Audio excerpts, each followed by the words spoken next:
Hi guys, welcome.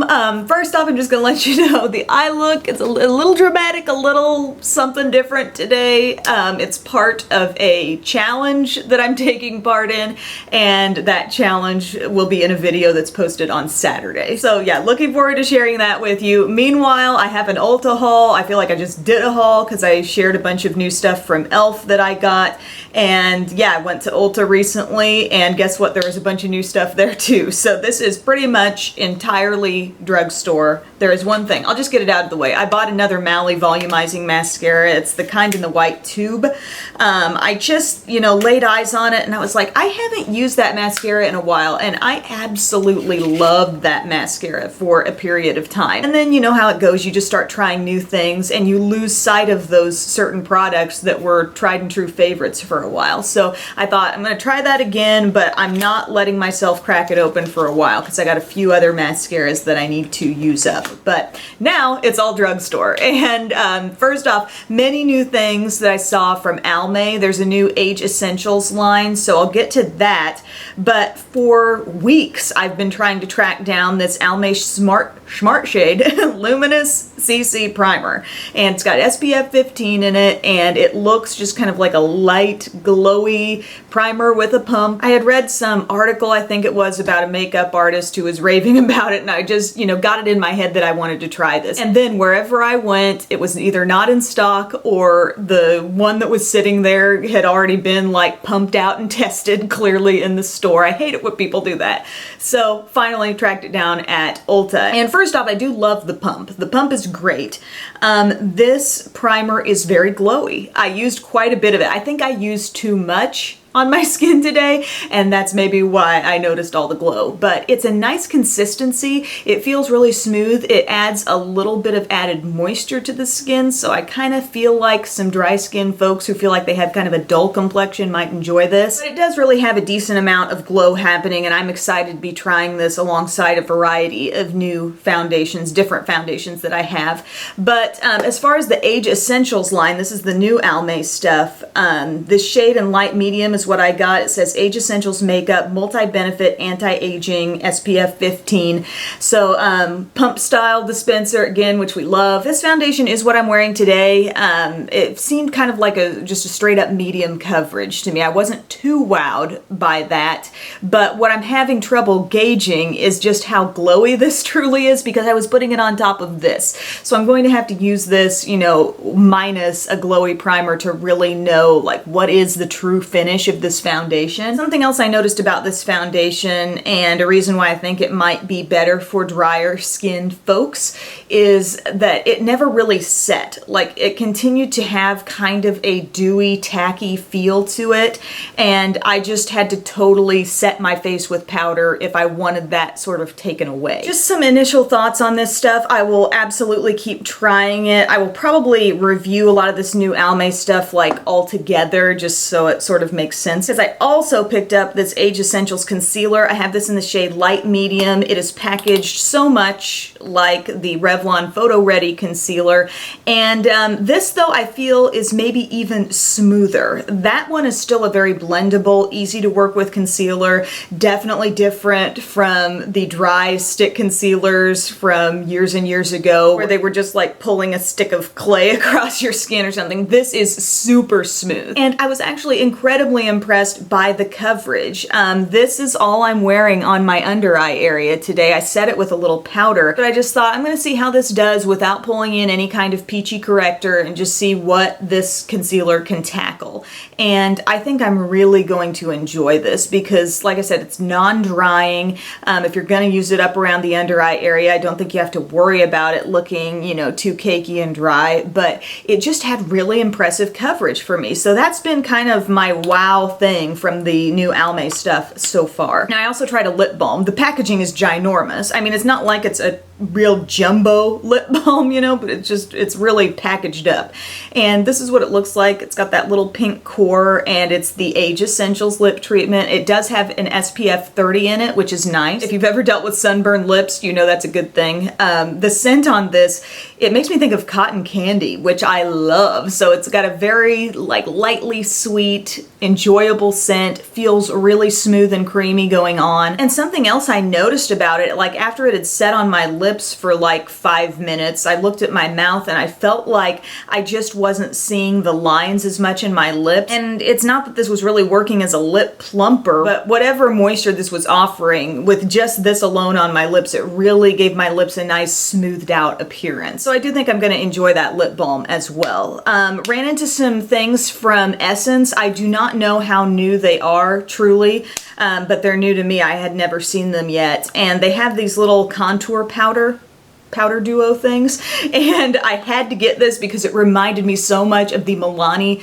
Sunset duos. Anybody remember those from like, I don't know, 2008, 2009, and they had that little like blush and bronzer combo? Well, this is more of like a contour slash bronzer and highlight combo, and I got it in medium, and I am wearing this as a little bit of a bronzer contour shade. It just strikes me more as a bronzer. It's got this sort of goldeny tone that when it shears out on your skin, you see it more. But it's got a very subtle sort of highlight thing here happening too. I'm wearing that as well. So I liked it. You know, it was decent. It didn't really blow me away. They also have this little Say No to Dark Circles pencil, and I thought it was going to be, you know, a little more peachy. It actually comes off on the skin very much like a light pink. I'll swatch it for you here. You can see how pinky that is, but a lot of color comes off, right? So it is a pigmented product. It's very creamy. It's not dry, but I wouldn't think of this so much as something that's going to camouflage dark circles, but more as like a brightener. If you've got barely there circles, it might be enough for you, or you could, you know, camouflage your circles with your favorite concealer or corrector and then use this like right in that cavern to sort of brighten up extra. I'm not wearing this today, but I was playing with it a couple days ago and it wasn't quite doing the job on its own. Another thing from Essence that I wanted to test against some other little tinted brow mascaras, brow gels, is this Make Me Brow. It's the exact same size as the old packaging of Benefit Gimme Brow, and it's got this very, you know, small wand here. I'm trying to see if it has, yes, it does have little fibers in here too. So I just swept a little bit of this on after I filled in my brows with pencil, and I can tell it definitely has some hold. I don't know that it's quite as strong as Benefit Gimme Brow, but I think I'm going to need to wear this completely on its own to see exactly how much it thickens and fills the brows. But just so you know, that's out there, and I have it in the shade 2 Brownie Brows, and I know there was a blonde shade there also. Now these next two things I actually picked up at Walgreens, but I'm throwing them into the Ulta haul, and this is a L'Oreal Quad. It's the Color Riche Pocket Palette, and the shade I picked up is French Biscuit. A lot of the shade combos seemed like things I'd seen over and over again, like, you know, here's a quad of blues, here's a quad of purples, and it was just sort of predictable. This one I thought had some sort of interesting things happening because this color kind of appeared to be matte, same with this, and then you've got kind of a metallic bronzy shade and this really sparkly color. And I'm going to swatch these out for you. I have not worn these yet on my eyes, but I was so impressed with the swatches actually. You've got the peachy shade, the matte warm brown, kind of like the same shade of brown but a different finish. It's a little more shiny, and then this charcoal color with some sparkle in it. And I love that that's not just a glittery overspray. That really pretty, very fine shimmer does kind of translate in the swatch very nicely. So I'm super excited to use this. Maybe I could do like a little quick look tutorial with that, but very pleased with the textures of these, and I think they're going to be nice on the eyes. The other new L'Oreal thing that I picked up is this voluminous base. So a voluminous lash primer basically, and I thought maybe I'll like this because I have really enjoyed the primer side that has been on like the double extend mascaras from L'Oreal, and this does remind me kind of that feel. You know, it is a white lash primer. It's not one of those loose fiber things, you know, it's creamy, and I put it on today. I felt like I got a lot of added thickness out of it. I used it and then I put CoverGirl Supersizer over the top. I didn't feel like this offered a lot of added length at all. And what concerned me a little bit is, you know, I have curl challenged lashes. They don't like to be told what to do or, you know, stay nicely curled, but Supersizer normally keeps the curl. And then I felt like it fell a little faster after I put the primer on. And that's normally my only complaint about L'Oreal Voluminous regular mascara. So I don't know. I'm willing to give this some more tries. I'm willing to combine it with some other mascaras and see how it goes. But I gotta say, I don't have a really high expectation for that one. The rest of my stuff from this haul, boy did I like run into some crazy good body and skincare things. First thing, Neutrogena Age Shield Face Lotion. I was just browsing through the sunscreen area. Wanted something that was a little bit improved from what I'd been wearing on my face, you know, out by the pool. And this has broad spectrum SPF 110. And I know I've heard that once the SPF goes past a certain point, I don't know if it's 30 or 50 or something in there, they say it's not really doing anything extra for you. But my concern has been, like, ever since having Belle, I feel like my skin has been melasma prone up in this area. So sunspot hyperpigmentation type look when exposed to the sun, that can happen pretty easily on me. So I thought, who cares? Let's just try it out. This also claims to be water resistant for 80 minutes. So I've been using it a few times. It seems to have worked well. It seems to be pretty moisturizing just on its own too. So yeah, I'm busting out the big guns for my sunscreen now and I don't care. Two new face masks that I had to try from Freeman. One is the apple cider vinegar 4-in-1 foaming clay mask. I mean, who's not intrigued by the concept of that? I had to try that out and I am going to probably have Tyler try that one out with me. And then the Coconut Glow Leave-On Bronzing Mask. When I got this, the checkout girl was like, oh, I've got to go find that and try it. It says bronzes and moisturizes. So I don't know if we're having like an actual self-tanning experience with this, but it smells great. I think I'm going to enjoy it, but I will report back. Saw many, many new Soap and Glory items in my local Ulta store, including a big size of this Sugar Crush body wash.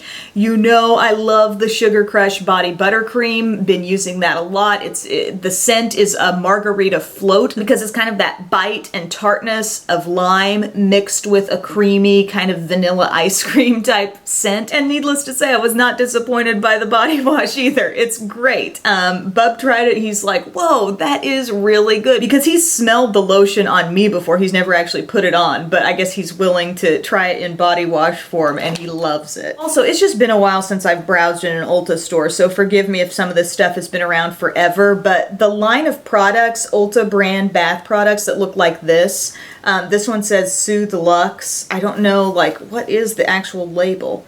Because these look different from just, you know, the regular Ulta body products. And this one says Luxurious Cleansing Body Wash, Lavender and Berries. I was just drawn to smell this one and it smells so good. It's kind of unique. I definitely sense both the lavender and the berries. I might not have thought I would have loved that scent, but it really, really appeals to me. And as far as the way it performs in the shower, you know, just classic shower gel. Nothing super remarkable about it, but, you know, it works fine. And then I got this body cleansing oil. Get ready, because there's 4 products that I got from this Ulta line because it was buy 2, get 2 free. But the body cleansing oil in coconut plus almond milk, and it says with argan oil and coconut oil. And what intrigued me was the fact that this is supposed to foam up. It says foaming oil cleanser. I don't know, it smells great, but to me it just seemed like a more runny, watered down version of the body wash. It kind of foamed up in the same way. It does feel nice on the skin. I don't know that I really came out of the shower feeling super extra hydrated or anything. So I'm not like doing backflips over this product, but the coconut and almond milk does smell really good. And then other stuff from this Ulta body line, aromatherapy shower tablets. These were sold right by those other body products I just mentioned, and I thought, yes, I love this idea.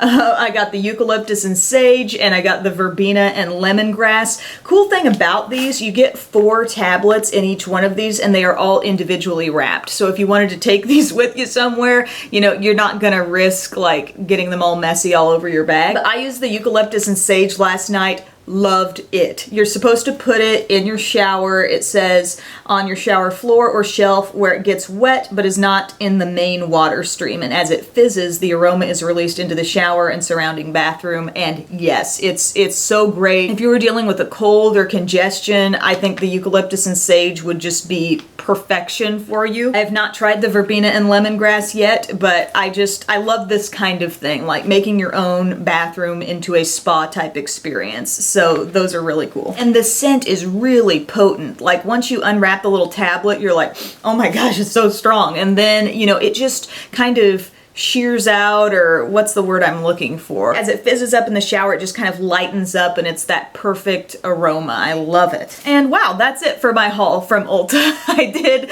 a lot of damage, but I felt like I found some cool new things. But yeah, stay tuned for more coverage on that Almay stuff because I really want to continue testing the foundation and just loving that concealer. I was really thrilled with what that was able to do. So thank you for watching, guys, and I will see you soon. Bye.